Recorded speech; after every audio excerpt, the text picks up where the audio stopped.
మిత్రులందరికీ నమస్కారం. ఎన్ఎస్ఐటి సురేష్ బాబు, ప్రజా రాజకీయ వేదిక కన్వీనర్ మరియు న్యాయవాది.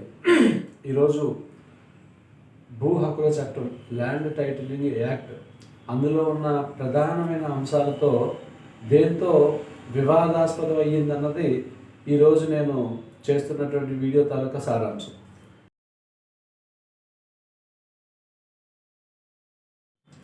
ఈ భూ హక్కుల చట్టం పరిధిలోకి ఏమి వస్తున్నాయి అన్న దగ్గరే మనం చూసుకుంటే కనుక, గత వీడియోలో మనం చెప్పుకున్నట్లుగానే agreement to sale, agreement to transfer, agreement to conveyancing, వీటితో పాటు ఆంధ్రప్రదేశ్ ప్రభుత్వం నోటిఫై చేసినటువంటి భూములు కానీ, కేంద్ర ప్రభుత్వం నోటిఫై చేసినటువంటి భూములు కానీ, ఈ ఇష్యూలేవి ఈ చట్టం పరిధిలోకి రాకుండా దీనికి మినహాయించు, అంటే ఇవి కాకుండా వచ్చే మిగిలిన తగాదాలన్నింటినీ కూడా ఈ భూ హక్కుల చట్టం పరిధిలోకి తీసుకురావడం అనేది జరిగింది. దానికి కాంట్రవర్సీ ఎక్కడవుతుంది అంటే, ఇదే విషయాన్ని సుమారుగా సిపిసిలో సెక్షన్ 9 సివిల్ ప్రొసీజర్ కోడ్, ఈ ఏపీ ల్యాండ్ టైటిలింగ్ యాక్ట్ అనేది ఆంధ్రప్రదేశ్ ప్రభుత్వం చేస్తే, సిపిసిలో సెక్షన్ 9 ఏం చెప్తుందంటే, courts have a competent to trial all civil disputes. ఇక్కడ ఈ ఏపీ ల్యాండ్ టైటిలింగ్ యాక్ట్లో ఏం చెప్తున్నారు, వీళ్ళు కూడా ఒక 4 మినహాయించి మిగిలినవన్నీ కూడా 3 ఐటమ్స్ మినహాయించి మిగిలినవన్నీ కూడా ఈ యాక్ట్ పరిధిలోకి వస్తుంది అని చెప్పి వాళ్ళు చెప్తున్నారు. సిపిసి ఏం చెప్తుంది, all civil disputes competent to trial in the court అని చెప్పి సిపిసి చెప్తుంది. సో అంటే ఇక్కడ కాంట్రడిక్షన్ ఏంటంటే, భారతదేశం వ్యాప్తంగా ఉన్నది చట్టం అంతా అందరికీ ఒకటే అప్లై అవుతుంది. ఆంధ్రప్రదేశ్లో ఒక చట్టం, ఇంకో దగ్గర ఒక చట్టం అనేది ఎక్కడ ఇంప్లిమెంటేషన్లో కాదు. ఒకవేళ ఆంధ్రప్రదేశ్లో Andhra Pradesh land titling act implementation చేస్తే సిపిసిని సస్పెండ్ చేశారా ఆంధ్రప్రదేశ్లో? ఈ సెక్షన్ ఏమైనా అమెండ్మెంట్ చేశారా? లేదు ఈ సెక్షన్ నుండి ఏమైనా ఈ సూట్లకు సంబంధించి మినహాయింపుని ఎక్కడైనా నోటిఫై చేశారా? ఇది ఒకటి ప్రధానమైనటువంటి కాంట్రవర్సీ రెండింటికి కూడా.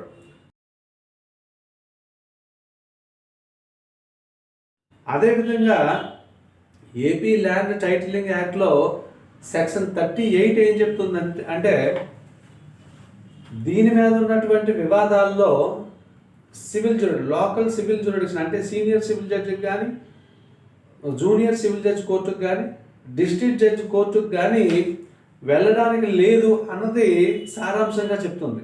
సివిల్ జ్యూరిడిక్షన్ లేదు అని చెప్పి ఈ సెక్షన్ 38 చెప్తే, మరి అదేవిధంగా సిపిసిలో పార్ట్ 1కు వచ్చేసరికి మరి అది జ్యూరిడిక్షన్ పాయింట్ ఆఫ్ వ్యూలో ఏం చెప్తుంది కోర్టు? సెక్షన్ 16 తీసుకున్నా, 17 తీసుకున్నా, 18 తీసుకున్నా ఏం చెప్తుంది అంటే, ఎటువంటి కేసులు సివిల్ కోర్ట్స్లో ఫైల్ చేయాలి, ఏ కోర్టులో ఫైల్ చేయాలి, ఎన్ని రకాలైనటువంటి కోర్టులు ఉన్నాయి అన్నది చాలా క్లియర్గా ఇక్కడ పార్ట్ 1 అనేది చెప్పడం జరుగుతుంది.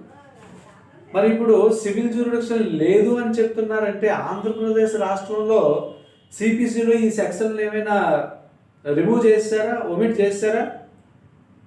దీనికి సమాధానం ఖచ్చితంగా ఆంధ్రప్రదేశ్ ప్రభుత్వమే చెప్పాల్సి వస్తుంది. ఇది ప్రధానమైన కాంట్రవర్సీ. సివిల్ జ్యూరిడిక్షన్ లేదని చెప్పి ఏపీ ల్యాండ్ టైటిలింగ్ యాక్ట్లో పొందుపరిచారు సెక్షన్ 38లో. సిపిసిలో ఏం చెప్తుంది, పార్ట్ 1లోని సివిల్ జ్యూరిడిక్షన్ గురించి హ్యాండిల్ చేస్తుంది. ఈ పార్టీ టు షూ అన్న దగ్గర కూడా కాంట్రవర్సీ అనేది ఇక్కడ ఎరేజ్ అయ్యింది. సో మరి వీటికి సమాధానాలు ఎక్కడ చేశారంటే, సిపిసిలో ఈ పార్ట్ 1ని సస్పెండ్ చేశారా? ఇది ఆంధ్రప్రదేశ్ ప్రభుత్వం సస్పెండ్ చేసిందా, లేదా కేంద్ర ప్రభుత్వం సస్పెండ్ చేసిందా? సో ఇవన్నీ ఉన్నటువంటి కాంట్రవర్సీలు. ఎందుకంటే ఇక్కడ 2 చట్టాలు అనేది సాధ్యం కాదు కాబట్టి, ఒకే చట్టం ఫాలో అవ్వాలి కాబట్టి, ఇక్కడ సిపిసితో వచ్చినటువంటి ప్రధానమైన కాంట్రవర్సీలు ఇవి. సో వీటికి మరి ఏం సమాధానం చెప్తారో ప్రభుత్వమే సమాధానం చెప్పాలి.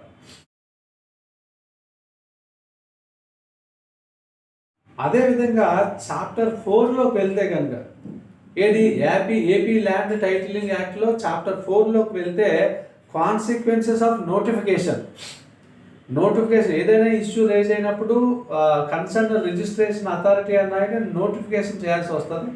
ఆ నోటిఫికేషన్ అయిన తర్వాత పరిణామాలు ఎలా ఉంటాయి అంటే ఒక స్థాయిలో 7 రోజుల్లో నోటిఫై 7 రోజుల్లో నోటిఫికేషన్ జరిగిన 7 రోజుల్లో అబ్జెక్షన్ రైజ్ చేయాల్సి ఉంటుంది.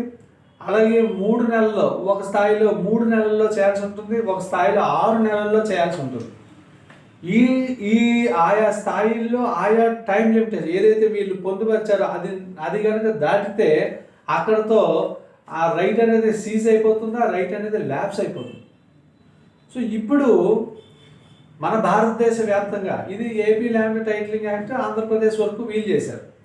లిమిటేషన్ యాక్ట్ అనేది భారతదేశం అంతా ఉన్నటువంటి చట్టం అది. ఆ లిమిటేషన్ యాక్ట్ అనేది సెక్షన్ 5 ద్వారా మనం కనుక రీజనబుల్గా రీజన్ చెప్పగలిగితే కోర్టు వారిని మీరు ఒప్పించగలుచుకుంటే ఎన్ని సంవత్సరాలైనా కానీ ఎన్ని రోజులైనా కానీ ఎన్ని నెలలైనా సరే డిలే కొనడం అనేది చేయడానికి అవకాశం ఉంటుంది. అంటే కొంతమందికి తెలియచ్చు, కొంతమందికి తెలియకపోవచ్చు. ఇప్పుడు కరోనా లాంటి కాన్సిక్వెన్సెస్ ఎదురైనప్పుడు ఎవరికి చెప్పగలుగుతారు? ఆ సమయం ఉండొచ్చు, సమయం లేకపోవచ్చు. రీజనబుల్గా ఉన్న రీజన్ కనుక కోర్టు వారి దృష్టికి తీసుకొని వెళ్తే ఎన్ని రోజులైనా, ఎన్ని వారాలైనా, ఎన్ని నెలలైనా, ఎన్ని సంవత్సరాలైనా సరే డిలే ఖండం పెట్టి మనం మళ్ళీ ట్రైల్లోకి రావడానికి అవకాశం అనేది ఉంటుంది. బట్ ఈ ఏపీ ల్యాండ్ టైటిలింగ్ యాక్ట్ ద్వారా అటువంటి అవకాశాలు ఏమీ ఉండేటట్టు కనిపించట్లేదు. ఒక స్థాయిలో 7 రోజులు, ఒక స్థాయిలో 3 నెలలు, ఒక స్థాయిలో 6 నెలలు మాత్రమే అవకాశాన్ని కల్పించడం అనేది జరిగింది. అంటే ఇక్కడ పూర్తిగా ఇండియన్ లిమిటేషన్ యాక్ట్కి ఛాలెంజ్ చేస్తుంది ఈ ఏపీ ల్యాండ్ సెక్షన్ 4 చాప్టర్ 4 అనేది. సో దీనికి మరి ఏ విధంగా ఈ కాంట్రవర్సీని ఎరైజ్ చేయాలన్న దగ్గర కూడా ఆలోచించాల్సినటువంటి అవసరం ఉంటుంది.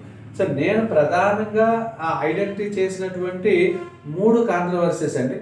సిపిసితో వచ్చినప్పుడు 2 కాంట్రవర్సీస్, ఏపీ ల్యాండ్ టైటిలింగ్ యాక్ట్కి, సిపిసికి.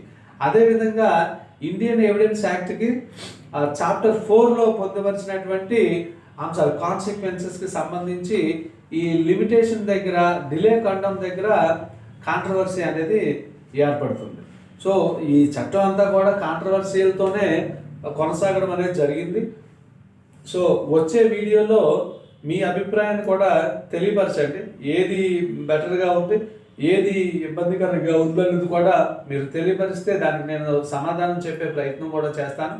అదేవిధంగా వచ్చే వీడియోలో మెకానిజం గురించి, అంటే ఏదైతే యాక్ట్ ఉన్నదో ఏపీ ల్యాండ్ టైటిలింగ్ యాక్ట్లో వాళ్ళు ఏర్పాటు చేస్తున్నటువంటి మెకానిజం ఏంటి, ఇప్పుడు సిపిసిలో ఉన్నటువంటి మెకానిజం ఏంటి, ఏ విధంగా న్యాయం అనేది ప్రజలకు పొందడానికి అవకాశం ఉందనేది నేను మీకు చెప్పే ప్రయత్నం చేస్తాను. నా అభిప్రాయం వరకు అయితే కనుక ఆంధ్రప్రదేశ్ రాష్ట్రానికి కానీ ఎవరికైనా కానీ ఏ స్థాయిలో వాళ్ళకైనా కానీ న్యాయం పొందడానికి న్యాయస్థానాలకి వెళ్ళడానికి లేదు. అంటే సివిల్ జ్యూరిడిక్షన్ లేదు అని చెప్పేటువంటి అధికారం ఎవరికి కూడా ఉండదు. అది ఒకవేళ చేయదలుచుకుంటే భారత పార్లమెంటుకు మాత్రమే ఆ అధికారం ఉంటుంది తప్ప కింద ఎవరికి కూడా అధికారం లేదని నేను నమ్ముతున్నాను. ప్రతి ఒక్కరికి కూడా ఏదైనా సమస్య ఉత్పన్నమైనప్పుడు, న్యాయం జరగలేనప్పుడు ఖచ్చితంగా న్యాయస్థానాలనే ఆశ్రయించాల్సి వస్తుంది.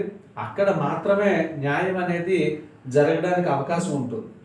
ఆల్టర్నేటివ్గా రెవెన్యూ అథారిటీస్, ఆర్డీఓ కోర్టు ఉంది కదా, జేసీ కోర్టు ఉంది కదా, లేబర్ కోర్టు ఉంది కదా, లేబర్ ట్రిబ్యునల్స్ ఉన్నాయి కదా, అంటే ఇవన్నీ కూడా క్వాజీ జ్యుడిషియరీయే కానీ జ్యుడిషియరీ కాదు.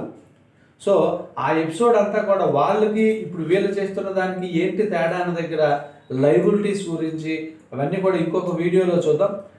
ప్రస్తుతానికి ఇప్పుడు నేను చేసినటువంటి వీడియో మీద మీ తాలూకు అభిప్రాయాన్ని కూడా తెలపాలని చెప్పి కోరుకుంటున్నాను. ఇవి నేను అబ్జర్వ్ చేసినటువంటి కాంట్రవర్సీస్.